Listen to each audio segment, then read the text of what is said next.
Aujourd'hui, on est en compagnie de Yvon Picotte, ancien parlementaire pendant beaucoup d'années, ministre, député. Alléluia, vous êtes un homme dont la réputation a fait ses preuves. Vous êtes un fameux parlementaire, comme on peut dire. On m'a dit ça déjà. Je vous réfère à la revue dont nous avons eu avec Yvon Picotte pour l'entrevue du mois qui dure 1 heure. C'est très, très intéressant. Et surtout, je vous réfère au dernier mois où on a eu dans la rubrique Découverte du patrimoine la chance de partager la culture historique d'Yvon par rapport à plusieurs sujets. Alors, c'est toujours très intéressant. Je vous réfère à y aller si vous ne les avez déjà pas vus. Mais aujourd'hui, on va s'entretenir sur une loi que vous avez amené, qui a révolutionné, si on peut dire, le rapport entre l'humain et l'animal. Exactement. Ça, là, à peu près, c'est un de mes très beaux souvenirs. J'en ai plusieurs beaux souvenirs de quand j'ai été ministre à ce moment-là, puis quand j'ai été parlementaire. Mais un de mes bons souvenirs, là, c'est la loi que j'ai faite, la modification de la loi de la faune là, en 1987 et que j'avais lancé par la suite l'opération et surtout, ça a tellement longtemps on l'a utilisé, puis on l'utilise encore aujourd'hui. Braconner, c'est voler. Alors, j'ai le plaisir de vous dire que quand M. Bourassa m'a donné 2 ministères en 1985, celui du tourisme, qui est un beau ministère, un petit ministère, c'est-à-dire que petit ministère dans le sens des fonctionnaires parce qu'on n'a pas beaucoup de fonctionnaires, parce que le tourisme n'a pas de bureaux régionaux. Le tourisme faisait affaire avec les ATR, les associations régionales de tourisme, l'association touriste régionale. Alors, le gouvernement versait des sommes d'argent et c'est eux autres qui agissaient comme bras séculier du ministre du Tourisme, en vendant le tourisme, en donnant tout ce qu'il faut, en faisant des choses exceptionnelles. Ça, c'était du côté touriste. M. Bourassa m'avait donné ce ministère-là, puis il avait aussi donné un deuxième ministère qui était celui du loisir, de la chasse et de la pêche, et aussi responsable à ce moment-là des sports. Alors, les sports étaient compris là-dedans. Moi, j'avais toujours dit à M. Bourassa, si jamais tu m'appelles à des fonctions, je veux avoir des ministères à clientèle. Je ne veux pas avoir un ministère, exemple les finances, des choses comme ça. Je n'avais pas la compétence non plus pour avoir les finances, mais c'est à titre d'exemple que je donne ça. Vous savez, les finances, là, c'est très, très restreint. Là. Le revenu, c'est très restreint, des choses comme ça. Mais moi, des ministères à clientèle, c'est que le plus beau ministère, un des plus beaux ministères que j'ai eu. Ils ont tous été beaux, mais celui où j'ai débuté et qui m'a rendu beaucoup de services, c'est celui du loisir, chasse et pêche et des sports. Alors, je me souviens très bien qu'à ce moment-là, j'étais choyé parce que, vous savez, le ministère du loisir, de la chasse et de la pêche puis des sports, ça regroupait toutes les fédérations sportives, toutes les fédérations. Je m'occupais de l'Âge d'or, la Fédération de l'Âge d'or, tout ce qui s'appelle évidemment les fédérations qui gravitent et qui sont regroupées pour donner des services à la population. Alors, j'étais choyé, là, puis j'avais de l'ouvrage qui me débordait les oreilles, c'est sûr, mais ça ne me boguait pas du tout là, d'avoir de l'ouvrage. J'étais capable d'en abattre, puis c'était très bien. Alors, j'ai commencé à œuvrer là-dedans. La Fête nationale du Québec, d'ailleurs, était sous ma responsabilité.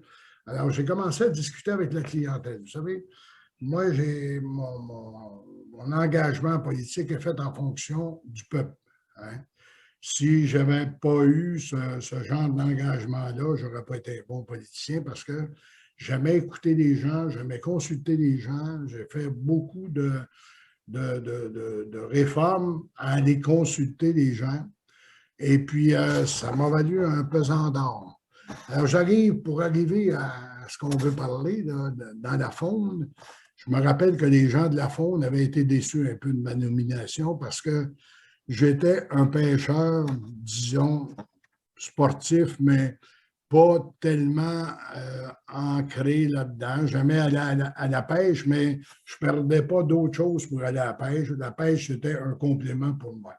La chasse, je n'ai jamais pris un fusil dans mes mains de ma vie et je ne me sentais pas capable d'aller à la chasse parce que j'étais plus protecteur des animaux et ça me crevait le cœur de tuer. Je me rappelle, moi, j'étais allé avec des gens à un moment donné, puis des cerfs de Virginie, c'est gracieux, c'est un cerf de Virginie.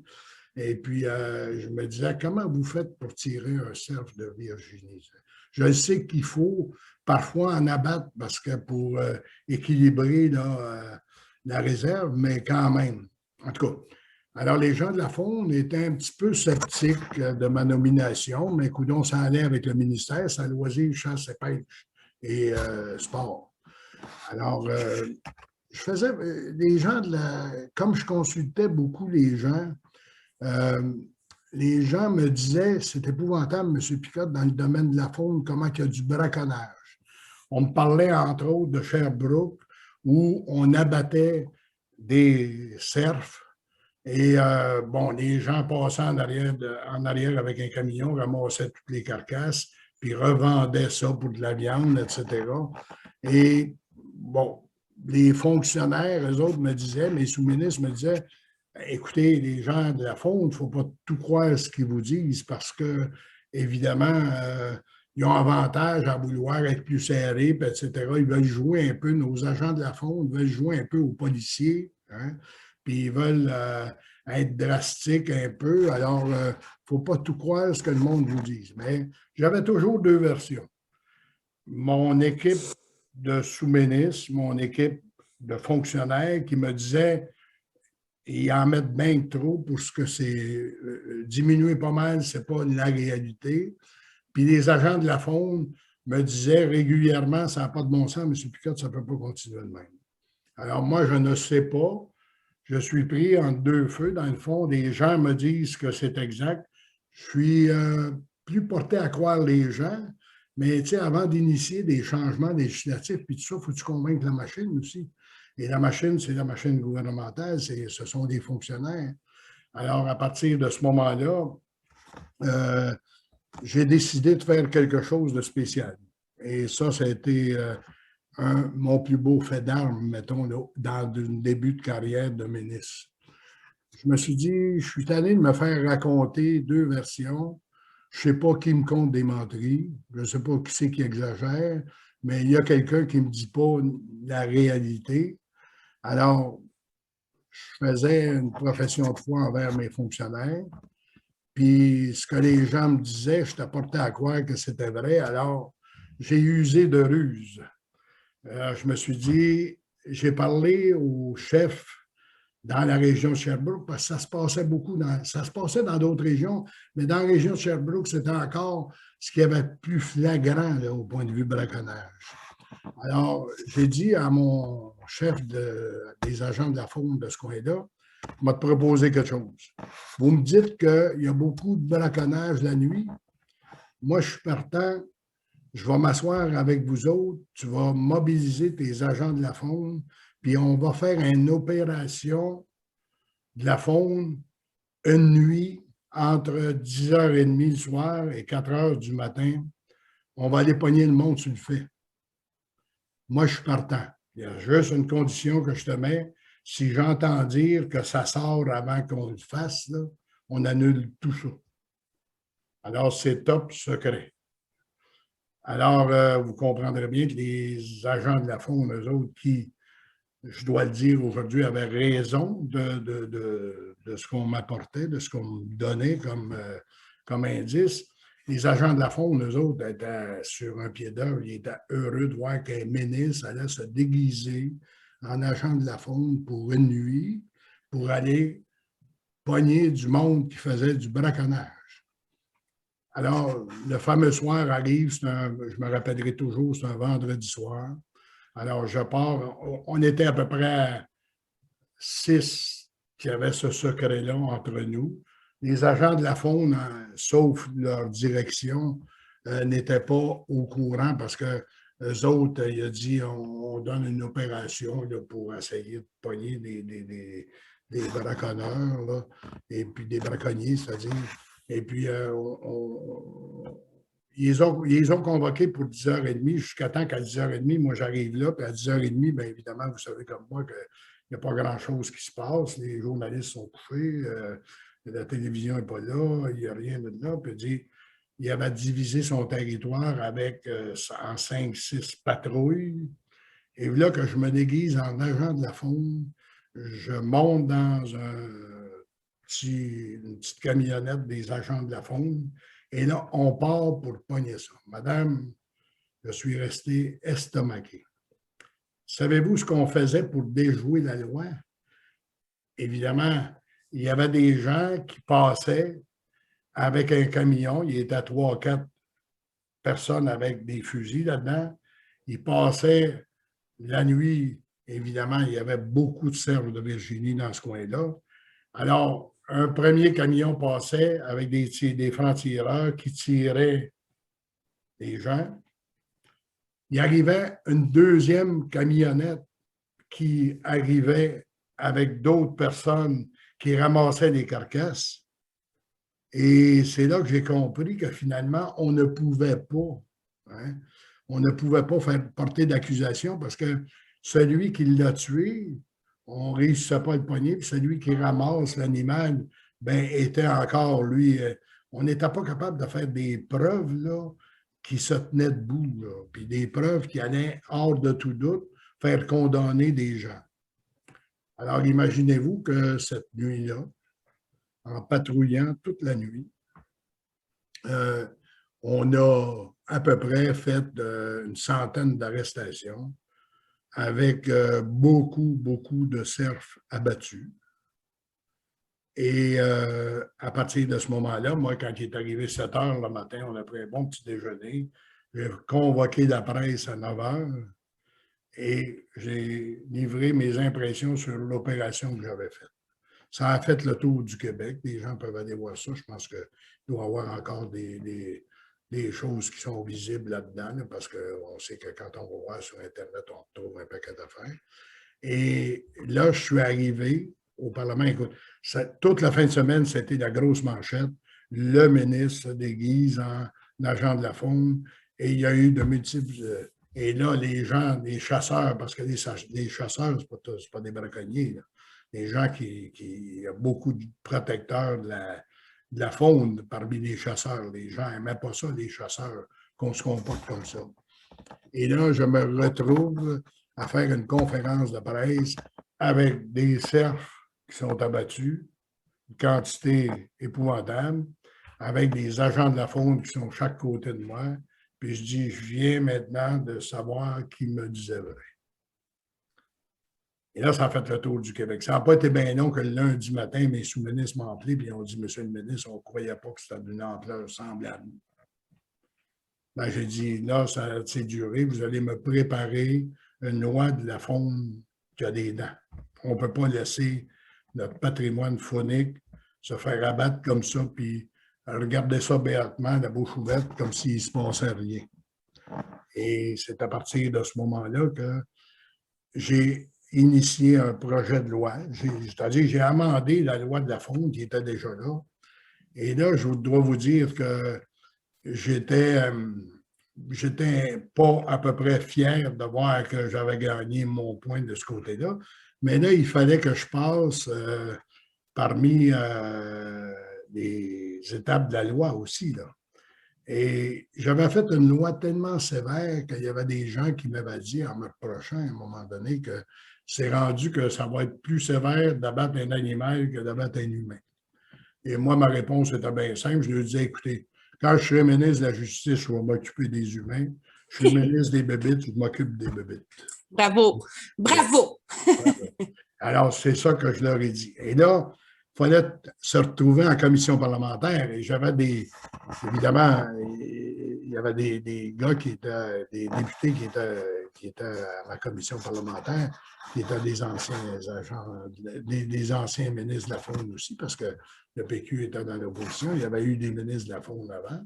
Et eux autres trouvaient aussi que j'exagérais, que j'allais trop loin un peu. Puis je savais qu'il voulait me faire une certaine lutte là, pour tâcher de faire durer le projet de loi, puis me faire un peu laisser du laisse là, pour ça. Alors, moi, j'avais dit à ce moment-là, parce que j'ai utilisé la même façon, j'ai dit, quand on va se retrouver en commission parlementaire, on va adopter la loi en première, deuxième lecture. Ça, c'est facile à passer. C'est des discours à l'Assemblée nationale. Puis j'ai dit, quand on va arriver l'article par article, j'ai dit, là, je vais être contesté sur plusieurs articles, entre autres, que je vais trop loin, que je devrais laisser du laisse ou quoi que ce soit. Vous ne me laisserez pas faire la job tout seul, certain. Je ne vous ai pas laissé faire la job pour aller faire de la patrouille avec vous autres, ça va tout maintenant. Je veux, durant la commission parlementaire, avoir des agents de la faune qui ne sont pas en service, donc pas payés, mais qui vont venir bénévolement, avec leur costume d'agent de la faune, assister à ça les deux bras croisés pour voir si les débats ont de l'allure ou pas. Puis pour voir si on exagère ou pas. Alors, il y avait toujours, ça a duré peut-être une semaine ou 12 jours, je ne me rappelle pas, l'article par article, c'était assez long, comme c'est long pour tous les projets de loi. Mais tu sais, à chaque fois qu'il arrivait quelque chose où on me disait que j'exagérais, ben, je pouvais dire, il y a des agents de la faune là, qui sont ici. Là. C'est eux autres qui patrouillent dans le bois. Là. C'est eux autres qui vont voir à ça. Ce n'est pas nous autres. Les parlementaires, nous autres, on est à l'écoute. Les parlementaires, on essaie de faire le mieux qu'on peut. Mais ce n'est pas nous autres, la nuit, là, qui font face aux braconniers. Là. Ce sont des agents de la faune. Si vous croyez que j'exagère, quand on aura fini cet article-là, où on peut suspendre, on va s'informer à ces gens-là qui sont là. Ils vont nous en raconter. Puis je devrais aller plus loin que vous autres. Vous souhaitez que j'aille moins loin. Je devrais aller encore plus loin dans mes exigences, mais il y avait des limites qu'il fallait que je respecte aussi. Là. Alors, les agents de la faune étaient là. Et finalement, ce projet de loi-là a passé comme du beurre dans le poêle. Hein? Ça s'est avéré assez facile. Et c'est de là, par la suite, qu'on en est arrivé à lancer une grande campagne d'opération. Parce que c'est bien beau faire des lois, brimer les gens, puis donner des amendes. Là. Je pense que ce n'est pas le but d'un parlementaire de vouloir donner des amendes à tout le monde puis faire un régime de fou. Ce n'est pas le but qu'on a. Mais le but qu'on a, c'est d'avoir du respect, le respect des lois qu'on vote. Et à partir de ce moment-là, j'ai dit, il va falloir, d'un autre côté, mentionner ou faire une bonne campagne de sensibilisation auprès des gens que braconner, c'est voler. Braconner, c'est voler. Et expliquer le pourquoi. Alors là, il y a eu à peu près dans toutes les pourvoiries, un peu partout, et partout où il y avait des lieux de pêche, on avait des affiches qui indiquaient que braconner, c'est voler. Les agents de conservation avaient une loi pour, évidemment, prendre des gens ou emmener des gens devant la justice qui étaient des irréductibles de cette façon de procéder. Et là, je suis devenu un peu comme je suis devenu comme le symbole des agents de la faune. Je me rappellerai tout le temps qu'il y avait un M. Pichette qui était président des agents de la faune. À un moment donné, il avait fait une réunion, comme ils font à tous les ans, les syndicats. Là. Habituellement, les syndicats puis les parlementaires, là, ils ne sont pas toujours sur la même longueur d'onde. Et je me rappellerai qu'on m'avait toujours décoré, on m'avait donné des signes comme l'agent de la faune numéro 1. C'est symbolique, là, tout simplement. Je n'avais pas de pouvoir d'arrêter personne, puis je n'avais pas de pouvoir de rien faire. Mais j'avais le pouvoir de faire respecter une loi que j'avais fait voter par l'ensemble de l'Assemblée nationale. Et ça, pour moi, même aujourd'hui encore, on en parle. Même aujourd'hui, c'est resté... Dernièrement, là, je suis allé dans un salon mortuaire à Trois-Rivières d'une famille que je connaissais par alliance, mais je ne connaissais pas cette famille-là, sauf la personne que je connaissais, à qui je voulais aller adresser mes condoléances. Puis il m'est arrivé un agent de la faune qui n'était plus là maintenant. Il dit, moi, je vais avoir une photo avec vous, M. Picotte, parce que vous avez été celui qui a rendu le plus grand service aux chasseurs, aux pêcheurs et à la faune au Québec. L'autre point que je faisais souvent, moi, comme ministre, puis ça m'avait beaucoup touché. Cette fois-là, je vous ai dit, c'était dans le coin de Sherbrooke. Moi, quand j'allais comme ministre, que ce soit pour inaugurer un terrain de balle, que ce soit pour aller faire une allocution à la Fédération québécoise des personnes retraitées ou quoi que ce soit, peu importe quel était le domaine, j'allais toujours, quand j'avais quelque chose à Sherbrooke, même si j'allais pour inaugurer un terrain de balle, j'arrivais toujours 1 heure et demie avant. Puis si j'avais un bureau régional de la faune dans ce coin-là, j'allais donner des poignées de main à mes employés. Je disais, écoutez, je suis ici dans le coin, puis on n'a pas l'occasion, vous n'avez pas souvent l'occasion, vous travaillez pour le ministre de la Faune, vous n'avez pas l'occasion de le voir souvent. Bien, je m'en viens vous saluer, puis je ne veux pas être longtemps parce que j'ai d'autres choses à faire, là, à une inauguration, mais je ne voulais pas passer sans venir vous dire bonjour. Et ça impressionnait les gens beaucoup. C'est pour ça que j'aimais ça, un ministère à clientèle. Être capable d'être proche de ceux qui sont... Parce que le ministre, il n'est jamais proche des problèmes. Le ministre est à Québec. On va lui dire beaucoup de choses avec la machine, là. Ah, ça se passe comme ça, puis ça, c'est exagéré, puis c'est passé. Mais quand tu vas voir les gens qui travaillent pour toi, puis tu fais un brin de jasette d'une demi-heure avec eux autres, tu en apprends beaucoup. Tu apprends beaucoup de choses, puis tu dis, hey, ça n'a pas de bon sens, c'est pas de même, ça devrait fonctionner. Alors, j'arrive à Sherbrooke cette fois-là, et puis je m'en vais je m'en vais voir mes agents de la faune à Sherbrooke. Puis j'avais avisé avant d'y aller, je savais que j'allais inaugurer, mettons, un terrain de balle à Sherbrooke le 10 juin. Alors, ma secrétaire appelait les gens, les agents de la faune, disait, M. Picard doit être de passage. Il passera vous voir, mettons, le 10 juin à 2 heures l'après-midi. Il va en avoir pour une demi-heure, 3 quarts d'heure.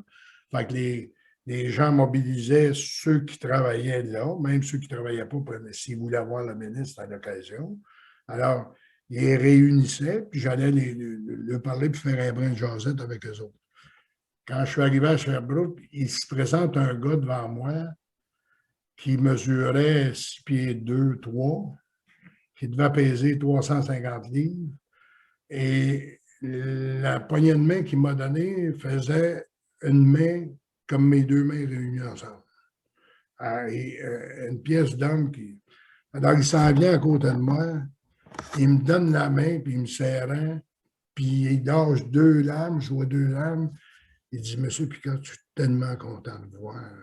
Ben, je dis, je ne savais plus quoi dire. Je dis, ben, ça me fait plaisir de venir vous voir. Puis je m'avais dit, ça vous impressionne non bien, ministre. Il me dit, Monsieur Picard, ça fait 35 ans que je travaille pour le ministère. Il n'y a jamais un ministre qui m'a embauché, je suis son employé, qui a perdu du temps à venir me donner une poignée de main. Il n'y en a jamais un. Puis il dit, c'est pour ça que vous voyez l'âme, parce qu'il dit, je prends ma retraite l'année prochaine. Je vais en avoir un vieux avant de mourir. Et là, j'avais été impressionné.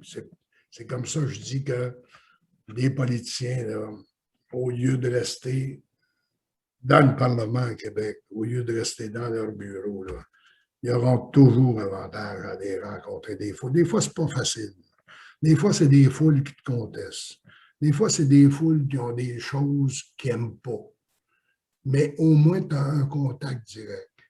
Et moi, j'ai été choyé parce que M. Bourassa m'a toujours choyé dans ma vie, dans le sens que quand il m'a envoyé ministre délégué aux pêches maritimes, là, il m'a envoyé là parce que j'étais capable de partir avec eux autres, d'aller passer une nuit en haute mer pour aller pêcher le maquereau.